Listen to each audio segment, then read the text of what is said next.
everyone. So this is the fourth AHA, and it's been really interesting.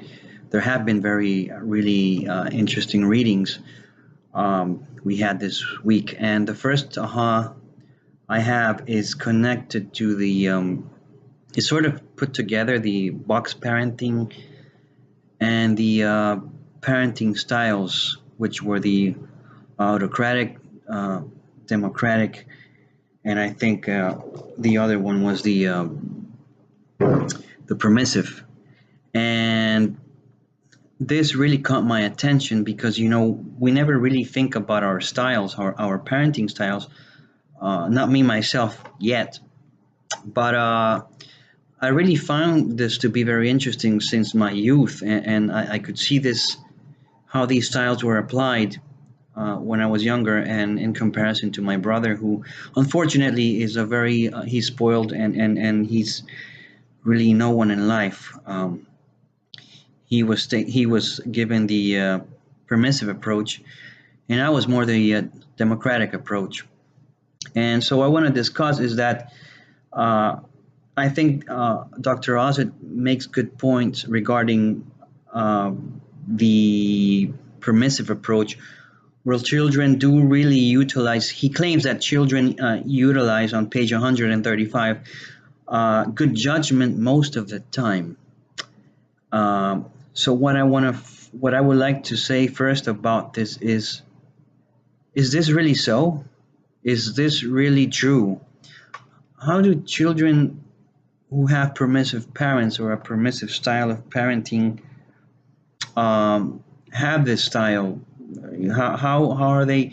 How do they apply good judgment most of the time? I can understand how they could be. How could they thrive to be more creative? Because they're not limitless per se, but it's sort of pointing out in that direction. I mean, they have absolutely more freedom than the democratic or the autocratic parenting style. So I'm really questioning, is this really true? Do they really utilize more judgment most of the time?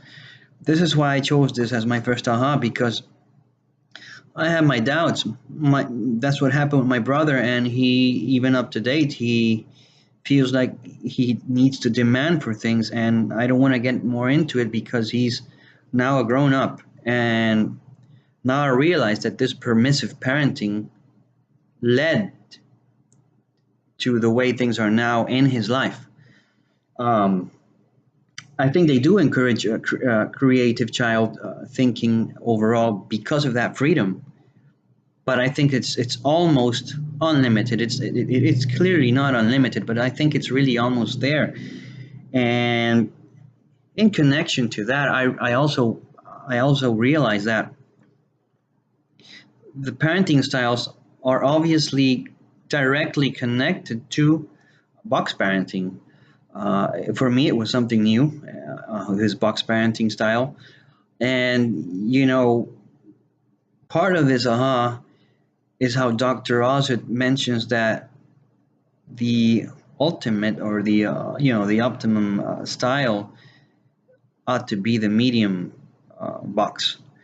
And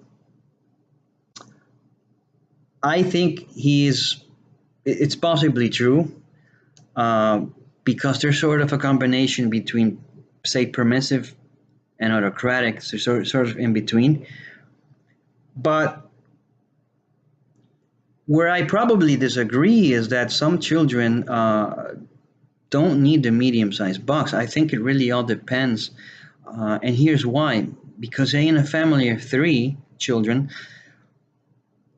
each children develops and has his own personality, and they're never the same. The same thing happens with my partner. She's a totally open-minded person, well-behaved all her life, pretty much. And then her sisters are something totally different. They are very, sometimes one of them is obnoxious, the other one, from time to time, can be rude. And my point is that we all have different personalities, and those personalities as a child or a teenager, they have to be adapted to the different type of box parenting. Um, I wanted to touch something that is connected to last week, and I'm guessing that in the case of Henry Flowers' video, uh, those children probably were in need of a small box based on their behavior. So I'm making this analysis and this connection between the types of boxes. Uh, but when it comes to parenting styles, I think what's happening here is that even if a parent tries to follow, say, a small box option, sometimes they're not very consistent. And Dr. Ozan mentioned these things, that if there is no consistency when it comes to any type of style here, then children they're lacking guidance, and that's what I've noticed here. So to me, which is the best style? What I want to get at is there has to be somewhere in the middle. I was more the democratic style. Personally, it really all depends. But from these readings and the way things are heading, I am more between the democratic and the autocratic. Why this style? Well, because I think the biggest issue is that children are not really understanding the value of things because they have it all easy. Even if some parents try to be more autocratic, I still feel they're in all over the world, they're still giving in because of peer pressure and society, you name it. So those are my thoughts when it comes to my first aha. Uh, to conclude this part, I'm not in complete agreement with Dr. Ozit in being in the ultimate style being the middle box. I think you have to be adjusting it as the child grows up and is developing. The other thing that caught my attention, my other aha moment, was cyberbullying. And one thing that really stood out from our readings and from what we watched, I focused on the "You Can't Take It Back" video, is that if we compare our society, this now generation or Gen Z, Gen X, um, there is a huge gap between this and say the 1960s, the 50s, the 60s, 70s, 80s, and possibly even 90s for us millennials. It wasn't like this before. Uh, what I'm getting at is that there was a subculture, and Dr. Ozit mentions how these children or these teens are now they have their own subculture, and I think it's very true. Uh, Part of that subculture is cyberbullying, and we obviously know that it's still expanding. In the video I saw, it was pretty clear that what stands out for me is how when it comes to cyberbullying, I got the impression that most children or most teens, 14 and before, and then up to 17, probably in most cases they don't truly want to commit cyberbullying, but they still do, and it's really a combination of peer pressure, age, even socioeconomic factors that affect these kids. And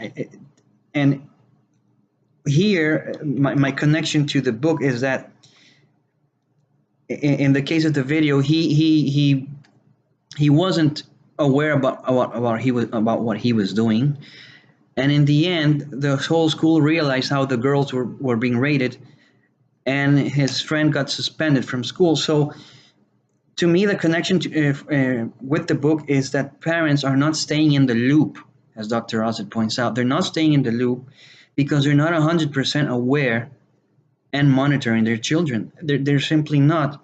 And that's what I question here. What should the level of monitoring be? Because in a way, it's an invasion of property, and we can all agree with that, I suppose. but in a way it's also about guiding their kids. And these children probably didn't have any evil intentions, but it happened.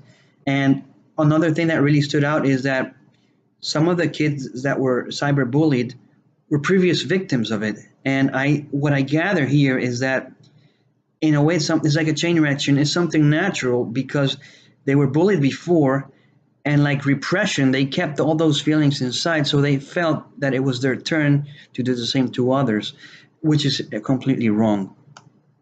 uh, so the victim then becomes the perpetrator. uh, how are we going to stop cyberbullying? I don't know.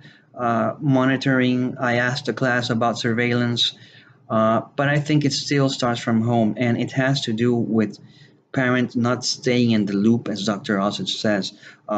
It's important to stay in that loop, uh, and that loop is even connected to the the three parenting styles mentioned on in chapter 6.